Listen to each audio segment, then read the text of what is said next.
Chris Brown, is he canceled or no? Yeah, absolutely canceled. No doubt. Okay. No question.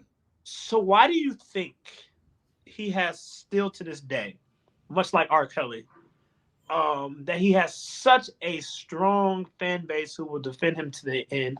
Also, what do you feel about those people who say that he's grown, he was a child back then, he was only like 19, 20 years old, and that we should allow people the grace to grow up? Well, I think there's a lot of inaccurate fallacies within that logic of the fans. They want to suspend disbelief. Mm-hmm. And over here, we are in reality. So let me back up on the issue with Chris Brown. Two parts. One, your first question was, why do you think Chris Brown is still in the conversation? I think Yes. it's because it's simple. People don't care about women, Black women. So when Mm. Black women are afflicted, they just don't care. If Chris Brown would have done this to a white woman, we'll be having a different conversation. Mm. So that's the first part. They don't care about Black women's issues. There has been several women who have accused Chris Brown of being violent in some type of way. Mm-hmm. Um, to ignore that timeline is to be intellectually dishonest. Mm-hmm. Because let's be clear, when Chris Brown performed at the 2009 BT Awards and he cried during that Michael Jackson set, I said Yes. to myself, okay, he's a troubled soul. He's somebody who clearly made a mistake, or at least at that time I thought he did. And there's a place for redemption and grace. And many people like myself had a moment and said, okay, this guy needs to heal. Let's see where this goes. And then he continued, right? He goes Mm-hmm. up and terrorizes the Good Morning America set because of the fact that he didn't like that Robin Roberts asked some questions about it. That's when He he threw the chair, correct? threw the chair out the window and damaged the Yes. property. Could There have was killed somebody. could have hurt somebody, right? Didn't care, right? Just reckless. Then after that, he dates Karrueche Tran, and then Karrueche Tran felt so, endangered by him that she filed a restraining order. Mm-hmm. And this is a woman who held it down for him when everybody was giving him the cold Hell. shoulder. And the fact that the one woman that you was with that was trying to be there for you and support you, even she felt like she wasn't safe. So unsafe that she filed a restraining order. To me, it showed that this was behavior that continued.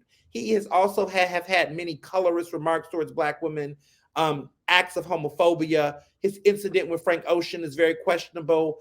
A lot of the ongoing remarks, the situation around gaslighting Kalani over her suicidal moments, a lot of harmful, mean things. He's Even to the very, point of the Robert Glass. Obviously, it wasn't physical, but just the but disrespect, like, yes, and, Robert and so Glasper. and so he's continued to bully Black women online. He's a Mm-hmm. cyber bully. He's a troll. He's always inserting himself in situations that oftentimes don't have anything to do with him. He's highly defensive. And for everyone who keeps saying he's grown, he's learned, where's the growth? Where's the growth in his music? His music all sounds the same. Where's the growth in his style and aesthetic? Like, I don't see any growth for Chris Brown. I feel like Chris Brown, had a stunt growth in his maturity, in his artistry. And a lot of his fans who just like him, they can like him, but two things can be true at the same time. That you can like Chris Brown and think he's talented, but he can also be just a very bad guy personally. And I think some people don't want to take that and believe that, which is what it is. But he's canceled over here. Charlamagne the God often says this. Before we go to our next one, I want to ask you about this quote. He says that the day and age that we live in now, we would have never allowed Malcolm Little to become Malcolm X. We would have canceled him. And he often says that when it comes to cancel culture, when it comes to the way we handle people who make mistakes. What do you feel about that quote? It's not true, Okay. because the reality is that we actually, in spite of the things that happened to Malcolm Little, he still became Malcolm X. Mm-hmm.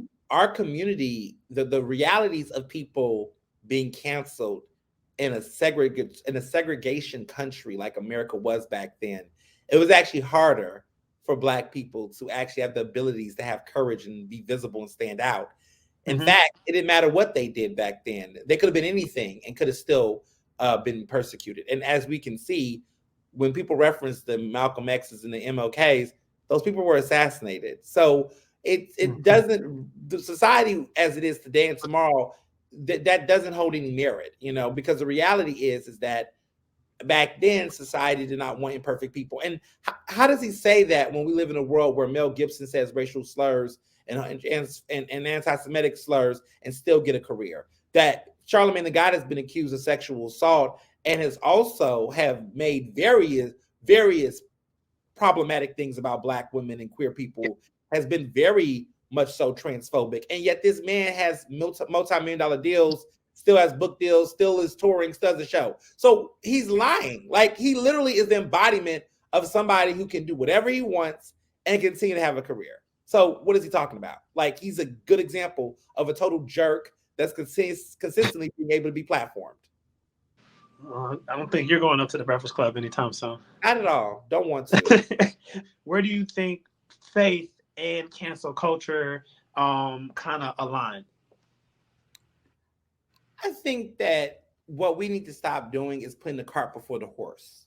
Mm-hmm. Before we can talk about grace and forgiveness and whatnot, we need to have a conversation about actual accountability. Mm. What I see a lot of people do in society is that when a person has done something wrong, they automatically